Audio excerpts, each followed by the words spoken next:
or not, both entities end up believing that in some regard or another. So the Black individual is like, I'm supposed to be strong, and the white individual is like, you're supposed to be strong. And so that ends up being almost like an unconscious archetype of some degree, which is fascinating to me. I've never considered that before, and I appreciate you pointing out. In your behaviors, in your expectations, in the way you move, what you think that person is capable of or not, or whatever. And we talk about that, all the data on like just the biases we hold. Like everyone has them. We all struggle like with trying to box people right in these ways.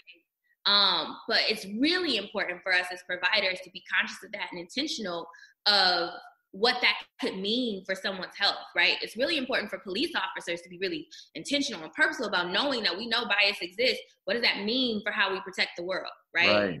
Right. Yeah. Something I discuss frequently in supervision is I teach this concept that was taught to me by my friend I mentioned before we started recording, Christian Conti. It's called the analytic self. And it's supposed to be this disinterested, neutral third party that just observes your interaction with another person. And I often explain that this is why therapy is so hard, is because we're mentally exercising more brain power to take ourselves out of it and observe, what are we doing, thinking, feeling? What's the other person doing, thinking, feeling? How is that exchange going on? How can I moderate what I'm saying to be understood better? And I think what we're inviting here is to take ourselves out of it and try to acknowledge all of the crap that we bring into a conversation, which is very, very challenging if it's unconscious, right? Because by definition, you don't know it's there if it's unconscious. And yet that's what's required if we're going to have good conversations and be understood across whatever multitude of lines and distinctions we may have. Going back to the experience, though, it sounds like people of color are really conflicted, because you've got this messaging that says be strong, and then you've got another message that says, maybe from advertising and marketing, it says, hey, go seek help. It's okay to seek help. But then you've got this mistrust, and there's like a suspicion that's inbred. Where does the suspicion come from? Well, history, I think one, right? And I think I just walked through pieces of that. Yeah. But then I think additionally, there's a questioning of who am I gonna be speaking with, right? Like, who is that person? Are they going to understand me? Are they going to be able to relate to my experiences? Am I going to have to explain away aspects of myself, whether it be cultural or whatever, that like feels like effort when I'm already having a hard time, right? And is it going to work? Is what you do going to be helpful for me, right? And I think, we know in therapy, like the strongest predictor of outcomes, or like a really important component of how an intervention goes, is rapport. Right? Like how comfortable I am with you, how much I feel like you understand me, what that energy is like. Like we know that that's going to really influence outcomes. Mm-hmm. And so if you think about, even before we started recording, we talked about when looking for providers of color, right? We make up a very small population of providers. And I think we should ask ourselves why. Why is that the case? Why? And so that makes it hard for someone who may be identifying as a person of color, who wants a person of color as a provider. Well, it makes it hard if that person, if it's not enough to meet the need. And not saying that it always has to be. You have to know what your presenting issue is to know what, matters for you in a provider.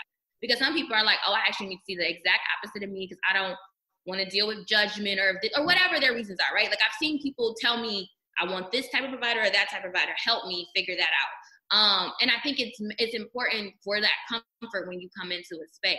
So I think those things really contribute to that suspicion of like, is it going to work? Are you really going to hear me?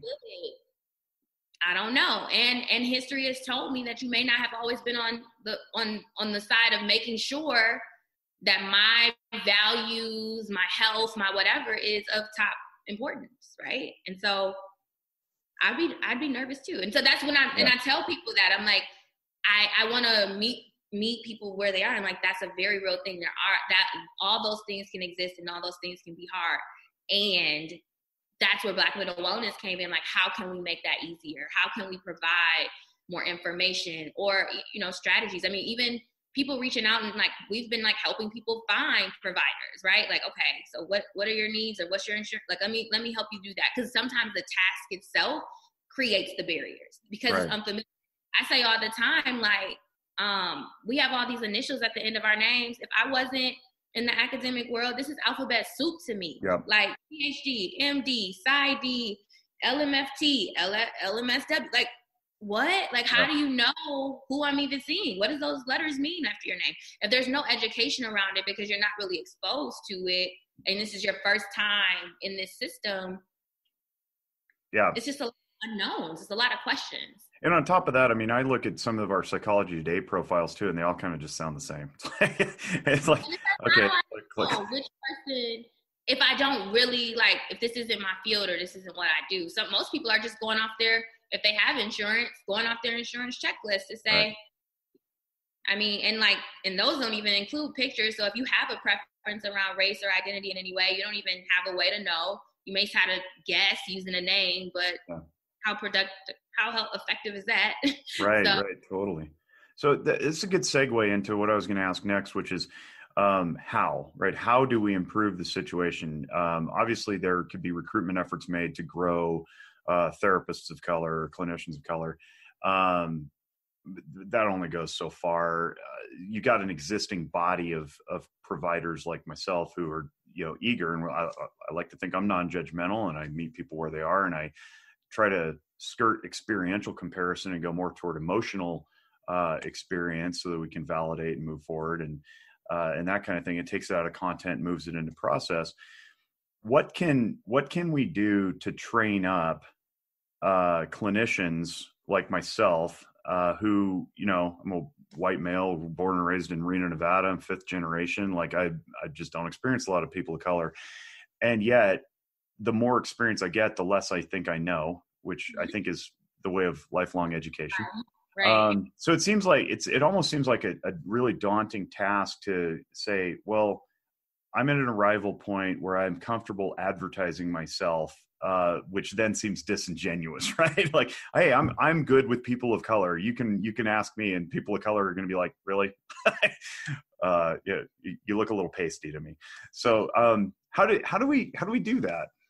Right. I'm thinking about so many different things. I'm thinking I organize things when I think about points I want to say. And you said a long question, so it's things I want to say in the beginning. Yeah, I'm really good at that. They hammered me for that in grad school. Like, no more multiple questions, Jake. Ask one at a time. I'm like, oh, that's a good question. Wait, the first one was, okay. But, okay, how do we do that? That's a great question. I think that's a necessary question. And I think we need to continue to be asking that question. I think, well, one, Black Mental Wellness, we have a national training program. And basically we put out that we're accepting mentees. And so basically mentees come in with us for the year. And this is because we want to build a more diverse workspace, mental health field. And what we felt is that a lot of times there's not a lot of people to guide you in that process. And so for all of us, we wouldn't be where we were if it wasn't for mentors that literally gave explanation after explanation, time, energy. I'm the first person in my family to receive a PhD. When I went to my parents, they didn't really have a clear understanding of exactly what that meant. I mean, they generally got what I was saying, but they didn't know that it was a research component and like all the little bitty pieces you need to know in order to even be granted acceptance. And that's things you're doing as an undergraduate, right? And so I'm so thankful to my mentor, Tiffany Griffin at the University of Michigan. She was phenomenal. She was a graduate student at the time, and she just made it a point to explain to me the process. And so basically we have mentees come in, we take them under our wing for that academic year, but really it ends up just being they're under our wing. And we do didactics about how do you get into grad school, what are different mental health professions in which you can go into. For our more graduate level students, we try to really tailor things to their interests so they can progress and get more opportunity and more exposure. And so one, I think it's about giving of your time, energy, and efforts to really bring forward that next generation. And there may be one person for someone if they're running a private practice, or maybe they have a lot of stuff going on. And that's just creating opportunities for students that may have less access, or maybe have less people in their family or in their inner circle to ask for some of these resources, right? If you really want to say, what do we do? I think we need, like, I'm passionate about education. I'm passionate about academic achievement. And I think all of this stuff happens before you even get to undergrad, right? Like who is exposed to what? Who knows what about what fields? If we're saying that this patient population is coming into treatment at significantly less rates than everybody else, they're also probably not exposed to that career field, right? Like they don't even consider it. It's already bad to go to that provider. Why am I signing up to be that provider? Like that doesn't make sense. But I mean, I'm not saying that's everyone's thought process, but I'm saying that's one route that if we really want to think about access, we have to think about it from every standpoint. Like who's even going to college versus who's not? Who's even having certain opportunities to even be in a position to really be competitive for a doctoral program, right? Like those are very competitive to get into. What type of initiatives are you spearheading or even contributing? And that could be financially, that could be time as a mentor in some capacity. And honestly, when I think about my mentor, I call them my mentor board. I call them my board of directors. So these are the people across my different spaces that have really formed and shaped me and are people I go to this day for advice. They are of every background, right? And I think you need people from every background on your team when you are learning a system, and every one of all backgrounds are in this field. So we can all still be promoting that growth and that training of more diverse students throughout. That's what I think. So we all need a council of advisors is what I'm hearing. That's what I do. Everyone has their own way. That's how I know. That's how I keep track of if I'm making a really big decision. I go to them to see. You're making a lot of personal efforts to do this, which I really appreciate because that resonates with me, and probably just because it sounds cool to get validated that somebody else is like really working hard and not just like talking about it. But you're literally making the efforts. Where are you, and speak to your colleagues too with Black Mental Wellness about where are you doing this? Do you go back, because you're originally from Detroit, do you go back to Michigan, or do you do it in Houston or all over? Like, because you guys are like more or less virtual, right?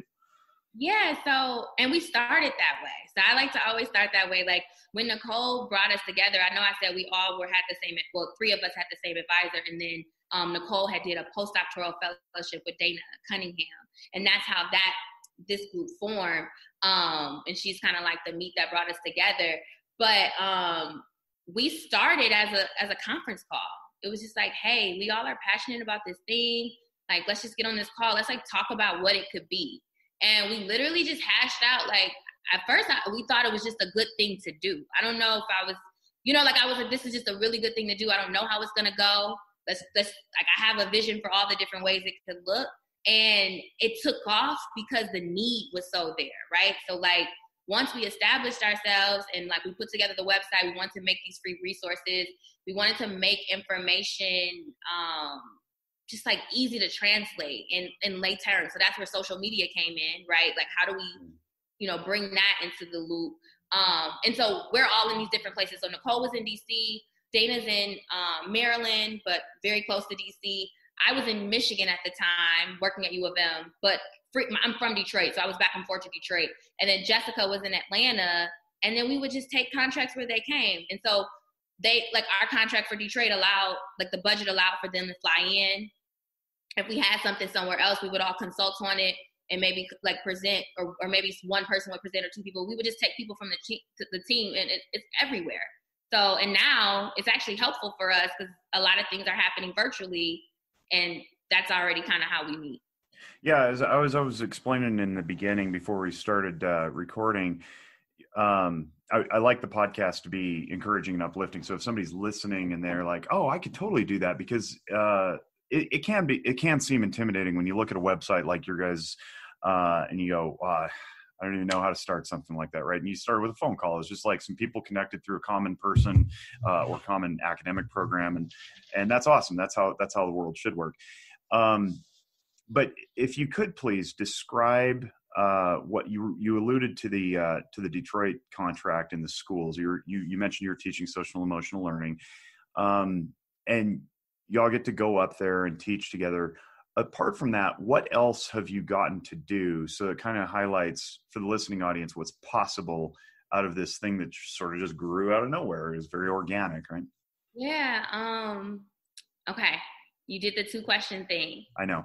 Yeah. What did I get out of it? I mean, what's possible? But then you said, what would I say to listeners about Like as like it relates. list some of the programs that you've done so that they can, you know, see what you're doing and what's possible.